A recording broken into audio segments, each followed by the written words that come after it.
Salut à tous les bridgers et bienvenue sur ma chaîne Bridgemania. Aujourd'hui, on a une séquence d'enchères avec 2 passes consécutives, ce qui fait que nous nous trouvons à la 3e position. Et cette 3e position, qu'est-ce que c'est?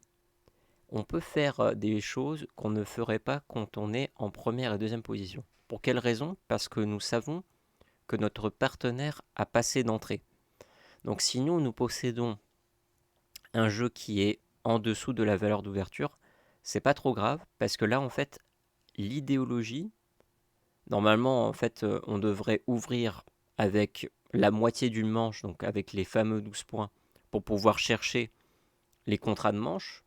Là, ici, on peut garder aussi cet état d'esprit, mais on peut aussi avoir un autre état d'esprit, c'est-à-dire empêcher Ouest, qui peut avoir une valeur d'ouverture, d'intervenir facilement.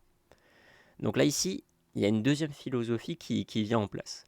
Donc soit sur la construction, c'est-à-dire on ouvre comme d'habitude, comme si on était en première et 2e position, mais il y a aussi la petite volonté de gêner Ouest si jamais il a quelque chose, une valeur d'ouverture. Donc là, par exemple, si j'avais... Là, il peut y avoir certains qui peuvent dire 2 piques. Alors, on déconseille de dire 2 piques sur ça parce qu'il y a la présence des deux as, mais moi, je vois pas le problème puisque de toute façon, je vois pas qu'il y a une manche a priori. Alors, il peut y avoir une manche, bien sûr, si la disposition des honneurs est très bien, mais a priori, il n'y a pas nécessairement besoin de chercher un contrat de manche, puisque nous avons 2 jeux en dessous de la valeur d'ouverture.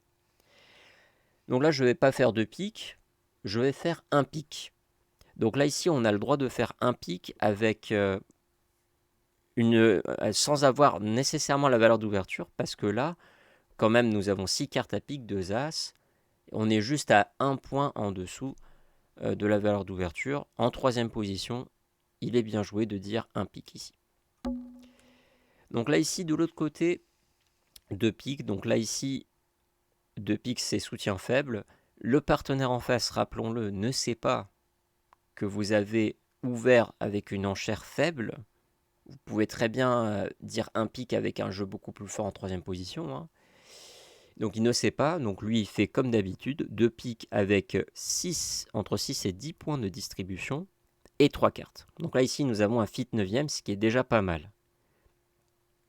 Alors peut-être que certains d'entre vous pourraient se dire, bon bah voilà, on passe là-dessus et on joue 2 piques tranquillement.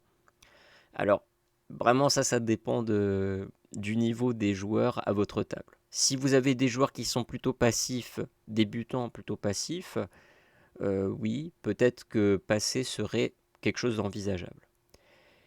Mais si vous avez des joueurs qui sont un peu plus aguerris et qui connaissent un petit peu le jeu, ils savent que quand il y a un fit d'un côté, c'est-à-dire là le fit en nord-sud, ils savent que de leur côté, très probablement il y a un fit quelque part. Donc normalement, ils ne vont jamais laisser jouer 2 piques. Dans ces cas-là, ils vont faire contre et ils vont essayer de trouver le meilleur moyen, enfin de trouver la meilleure couleur pour eux. Et vous devrez remettre 3 piques peut-être derrière. Si ce n'est que les autres peut-être qu'ils vont faire autre chose et ils vont réussir à trouver un contrat parce que vous les avez laissés parler trop souvent là. Vous les avez laissés parler de trop. Donc là ici, on va pas juste passer, mais on va dire 3 piques. Et attention, 3 piques, c'est pas du tout une proposition. Si je veux faire une proposition, soit je vais dire, je vais annoncer une autre couleur, soit je vais faire le 200 atouts en charte d'essai généralisée. Je vais faire 2 d'essais anciens. Mais quand on redit 3 piques, ça veut dire si on répète la couleur au palier de 3, eh bien, ça veut dire barrage. Ça veut empêcher les autres de parler. S'ils doivent parler, c'est forcément là ici, comme on est à pique, ça sera au palier de 4. Et c'est un peu plus chaud d'intervenir au palier de 4. Donc là ici, je mets 3 piques pour pouvoir barrer mes adversaires pour pas qu'ils interviennent. Et là, vous voyez, là, ils avaient un fit à cœur, mes adversaires. Ils avaient un fit cœur, puisque là, nous avons 3 cartes à cœur et 2 cartes à cœur en sud et 3 cartes à cœur en nord. Ok, donc là, ici, l'entame, elle est superbe, l'entame. Là, je suis sûr que je ne vais pas perdre de levée ici à cœur, parce que si l'autre, il sort son roi, je punis immédiatement de l'as. Et en plus, j'ai une extra gagnante. Donc, c'est beaucoup mieux. C'est beaucoup mieux s'il sort son roi, plutôt qu'il fasse un laisser-passer. Donc là, ici, je vais jouer... De toute façon, toutes les cartes sont équivalentes ici, donc je joue le 10. Là, il joue le roi, donc là, c'est la meilleure disposition. Et là, le plan de jeu, 2 perdantes à pique, 2 perdantes avec trèfle, et 2 perdantes potentielles avec carreau. Donc là, carreau, c'est quelque chose de très incertain. Quand vous avez 2 cartes ici, et roi, valet de l'autre côté, là, ici, ça dépend vraiment de ce que vous allez choisir. C'est soit le roi, soit le valet. La tournure des choses va prendre son importance dans ce choix-là. Donc, retardez le plus longtemps possible ce moment du choix. Parce que si vous ne le retardez pas, il va falloir prendre une décision cruciale qui dépend vraiment de si vous allez mettre le roi ou le valet. Si la dame est là, il faut forcément mettre le valet pour faire sortir l'as de l'autre côté. Et si l'as est là, il faut vraiment mettre le roi. Si vous ne mettez pas le roi, vous mettez autre chose, bah vous allez perdre 2 plis. Là, c'est vraiment crucial le choix du roi ou du valet. Donc on va le retarder le plus tard possible pour ne pas prendre cette décision. Mais comme on a juste 6 perdantes, là ici avec l'extra gagnante qu'on va avoir avec les cœurs, on va pouvoir s'en débarrasser d'une et avoir que 5 perdantes et chuter d'une. Allez, c'est parti. Donc là ici, voilà, on fait sortir les gros honneurs à l'atout. Il tire cœur, bah c'est parfait qu'il tire cœur. Hein. Ça me permet de gagner du temps. Et je vais profiter pour pouvoir défausser une carte à trèfle, parce que carreau, c'est tout à fait possible que je puisse faire une levée à carreau, si tout se passe bien. Et là ici, je jette du pique. Ok, donc lui, il a encore une carte à pique. Ok, il fait comme ça. Donc il rejoue pique.